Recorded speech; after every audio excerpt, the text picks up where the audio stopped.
Este es el noticiero diario del Public News Service de el 26 de febrero de 2026.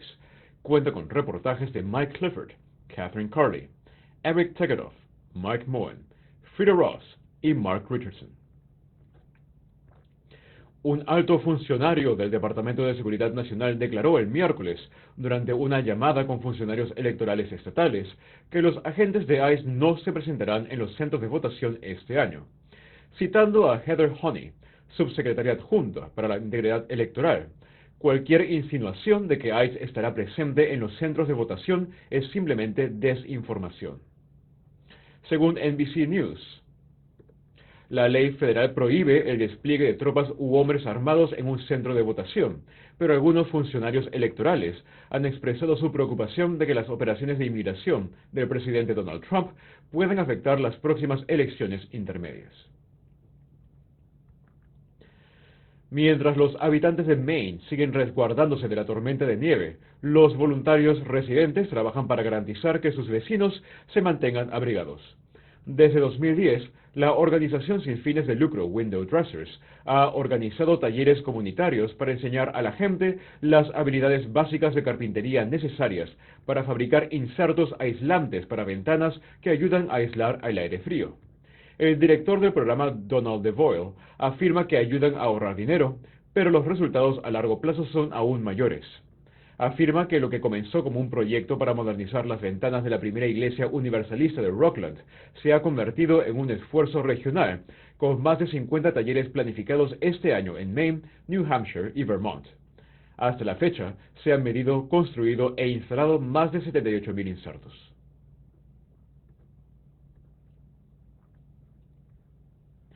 Carolina del Norte experimentó la mayor caída de cobertura en el país tras el vencimiento de los créditos fiscales mejorados de la Ley de Cuidado de Salud Asequible, o ACA.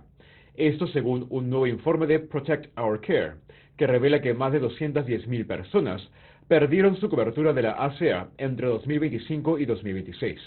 Los republicanos en el Congreso se negaron a extender los créditos fiscales mejorados, lo que puso el costo del seguro fuera del alcance de muchos. En todo el país, la cobertura ha disminuido en más de 1.2 millones desde el año 2025. Faisal Jawahar es director de programas de política de Protect Our Care. Cito: esto tampoco cuenta a las personas que se ven obligadas a reducir su cobertura y dependen de planes con deducibles altos que los obligarán a pagar miles de dólares más en costos de bolsillo antes de que su cobertura siquiera entre en vigencia. Fin de la cita. El informe Protect Our Care añade que más de 20 millones de estadounidenses vieron sus primas duplicarse o triplicarse este año.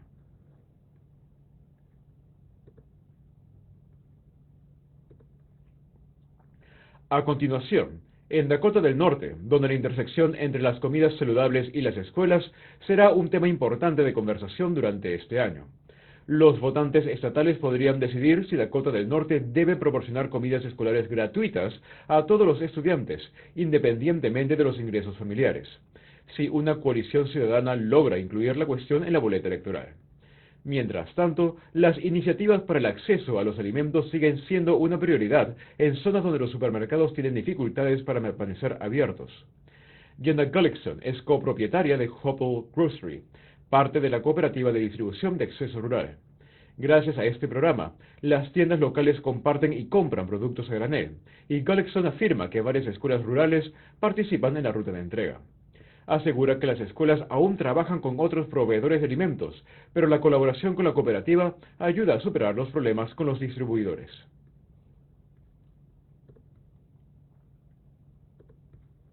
Texas es el mayor estado productor de cemento del país. La industria aporta más de 20,000 millones de dólares a la economía estatal y emplea a más de 24,000 personas. Durante su discurso sobre el Estado de la Unión esta semana, el presidente Donald Trump animó al país a apoyar los esfuerzos para fortalecer la infraestructura nacional y expandir la industria manufacturera estadounidense. Steve Krem, de Common Sense America, afirma que el cemento estadounidense es el mejor material para construir infraestructura sostenible y edificios energéticamente eficientes. Añade que la importación de cemento de otros países elimina empleos estadounidenses y que el cemento fabricado fuera de Estados Unidos no cumple con los estándares estadounidenses. Finalmente, una medida para establecer planes de respuesta ante emergencias cardíacas en todas las escuelas de Utah se está tramitando en la legislatura de este estado. Los expertos afirman que el plan podría salvar cientos de vidas cada año. Cada escuela instalaría desfibriladores externos automáticos, DEA, impartiría capacitación en RCP al personal y desarrollaría un plan de emergencia que se enseñaría periódicamente. Amy Mitchell, administradora escolar jubilada, afirma que un plan de emergencia le salvó la vida. Mitchell sobrevivió a un paro cardíaco repentino en las oficinas de su distrito. Cito: estuve en el lugar correcto en el momento correcto. Estaba rodeado de personas que sabían RCP y tenían acceso inmediato a un DEA. Todas las escuelas merecen estas mismas herramientas y personal capacitado que salvan vidas. Fin de la cita. El senador estatal Jerry Stevenson, promotor del proyecto de ley, afirma que más de 120 habitantes de Utah mueren anualmente por paros cardíacos repentinos fuera del hospital. La medida está pendiente en el Senado estatal y luego se presentará en la Cámara de Representantes. La medida, el proyecto de ley senatorial 244, cuenta con apoyo bipartidista. Puede obtener más información en publicnewsservice.org.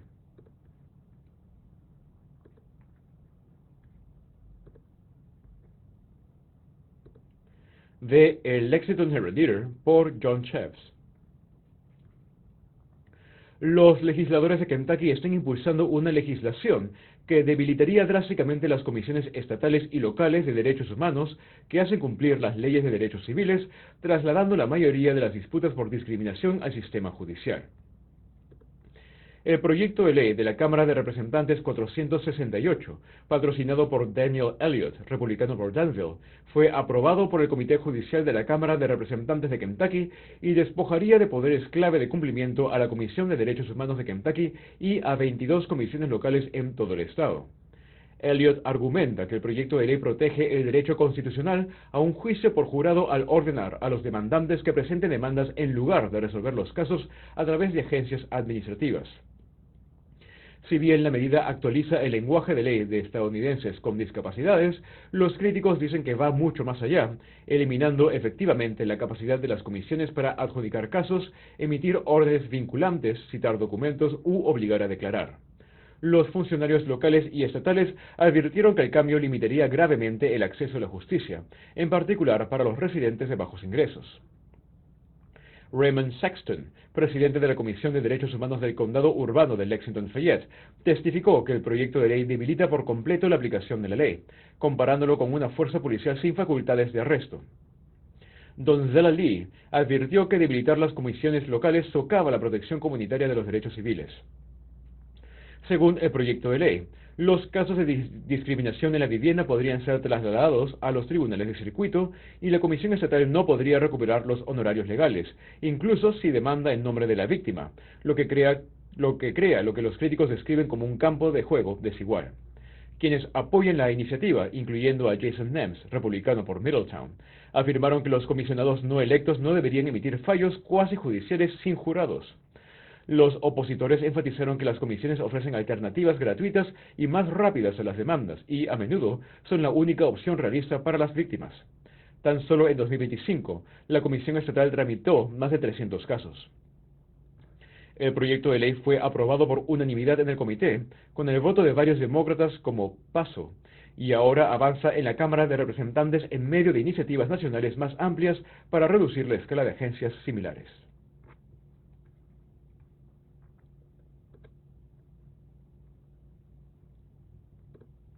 De El Lexington Herald-Leader por Adrian Paul Bryant. Tras un retraso de 2 semanas debido a las preocupaciones sobre los términos del contrato, el Consejo del Condado Urbano de Lexington-Fayette aprobó por unanimidad un contrato de arrendamiento con Edelin Renewables para construir una gran instalación solar en el antiguo vertedero de Haley Pike. El proyecto instalaría paneles solares en 142 hectáreas del terreno desmantelado, lo que lo convertiría en el primer proyecto solar privado a escala de servicios públicos en la zona rural del condado de Fayette.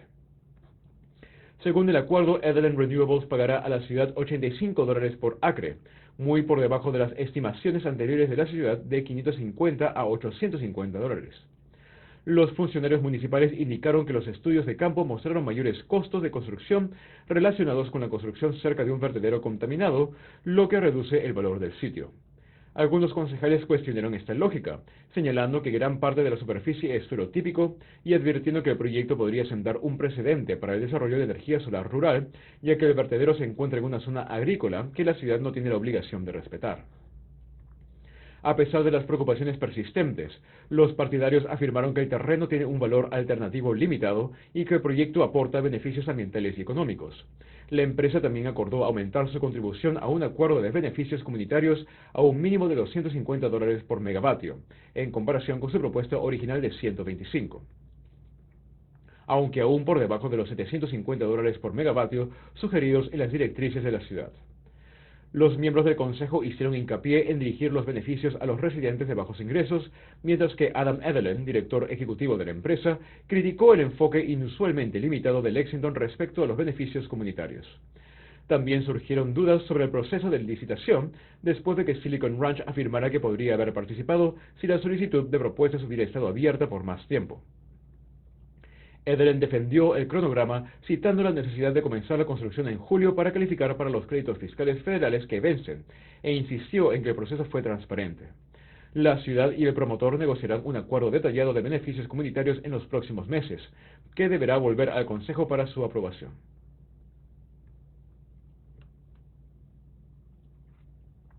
De El Lexington Herald-Leader por Adrian Paul Bryant. Más de 3.000 residentes de Lexington pronto recibirán una carta por correo notificándoles que su deuda médica ha sido condonada. A través de una asociación con la Organización Nacional sin fines de lucro Undue Medical Debt, la ciudad anunció el miércoles que una segunda ola de deuda médica por un monto aproximado de $5.7 millones ha sido condonada para casi 3.200 residentes del condado de Fayette. Después de que se anunciara la primera ola de condonación en noviembre, el total de la deuda médica de Lexington condonada a través de la asociación asciende a $18.3 millones según la ciudad. Las autoridades no han hecho públicos los sistemas de atención médica ni las agencias de cobro a las que Undue Medical Debt les compró la deuda. Los residentes de Lexington cuya deuda ha sido condonada no tienen que solicitar ni realizar ninguna acción. Una carta por correo simplemente les informará que ya no deben el saldo pendiente de sus facturas médicas vencidas. Sin embargo, no todos los residentes del condado de Fayette con deuda califican para la condonación. Aquellos con un ingreso igual o inferior al 400% del nivel federal de pobreza, alrededor de $100,000 al año para una familia de 3, o aquellos con una deuda médica igual al 5% o más de sus ingresos anuales verán alivio.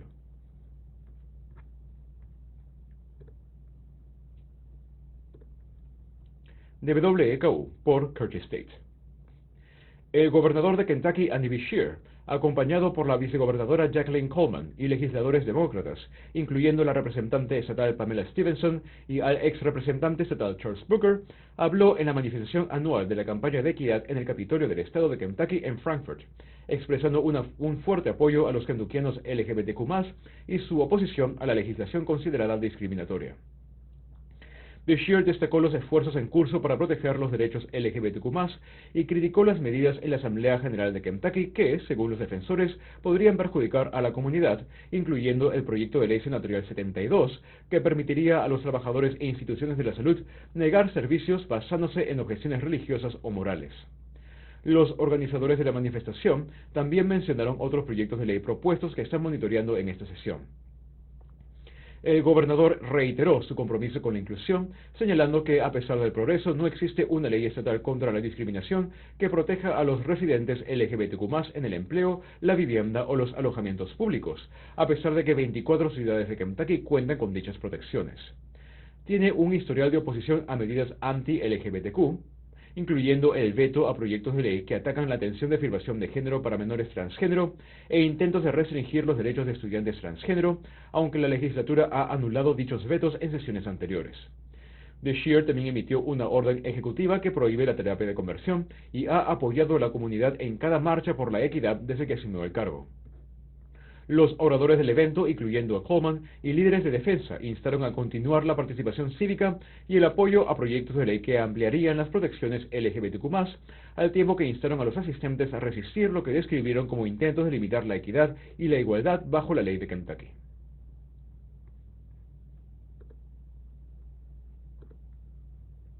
de WKU por Joe Sonka y Sylvia Goodman. Un comité clave, liderado por republicanos en la Cámara de Representantes de Kentucky, avanzó un nuevo proyecto de ley de presupuesto bienal, el proyecto de ley 500 de la Cámara, que describe aproximadamente 31.000 millones de dólares en gastos estatales para los años fiscales 2026-2028. La medida fue aprobada por el Comité de Asignaciones e Ingresos de la Cámara de Representantes en líneas partidistas el miércoles, días antes de que se espere que la Cámara en pleno vote sobre ella. La versión sustituta del proyecto de ley que fue aprobada por el Comité Amplio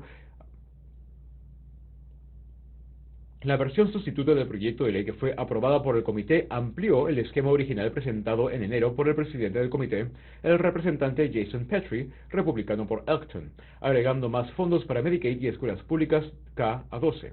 También eliminó un lenguaje controvertido que habría limitado los costos del seguro médico para los empleados públicos y escolares, una disposición que los críticos advirtieron que podría haber aumentado drásticamente las primas. Bajo el plan revisado, la financiación escolar a través de la fórmula SIC aumentaría modestamente, aproximadamente un 2% por año, aunque los defensores dicen que incluso este aumento deja la financiación muy por debajo de los niveles ajustados a la inflación de 2008. La financiación del transporte se mantiene sin cambios. La financiación de Medicaid ampliaría las plazas de exención para la atención domiciliaria, pero mucho menos de lo que propuso el gobernador, lo que deja a los defensores preocupados por las necesidades insatisfechas en largas listas de espera. A pesar del aumento de las asignaciones, el presupuesto aún dejaría más de 600 millones de dólares sin gastar, lo que aumentaría el fondo fiduciario de reserva presupuestaria de Kentucky, de 3.700 millones de dólares, el fondo de emergencia. Los líderes republicanos han defendido esta reserva como una medida prudencial fiscal y una forma de cumplir con los requisitos vinculados a futuros recortes de impuestos sobre la renta. Los críticos argumentan que priorice los recortes de impuestos y las reservas sobre la financiación directa de los servicios. Los legisladores demócratas impulsaron enmiendas y expresaron su preocupación por las deficiencias, en particular en Medicaid y la educación, pero el proceso acelerado los excluyó en gran medida. El presupuesto ahora pasa a una probable votación en el Pleno. Puede encontrar más información en kentucky.com y wku.org. Y las noticias en MediaLex son posibles en parte gracias a la generosidad de nuestros impulsores de señal: Derek Feldman, Lauren Gothrop, Rachel Hampson, Mercedes Harn, Paul Hogue, Gemma Kluski, Nicole Liddy, Fred Morland, Aaron Mudd, Dominic Albert, Harry Richard, Mark Royce, Catherine Smith, Shannon Stewart Smith, Melissa Tibbs, Carly Turk, Catherine Urch y Dominic Wright. Gracias por su apoyo para con la voz de la gente. Y si usted desea formar parte de esta lista, considere hacer una donación recurrente de solo $10 al mes en medialex.us/donate. El link lo pueden encontrar en los comentarios en este post y en la descripción en nuestro video en YouTube.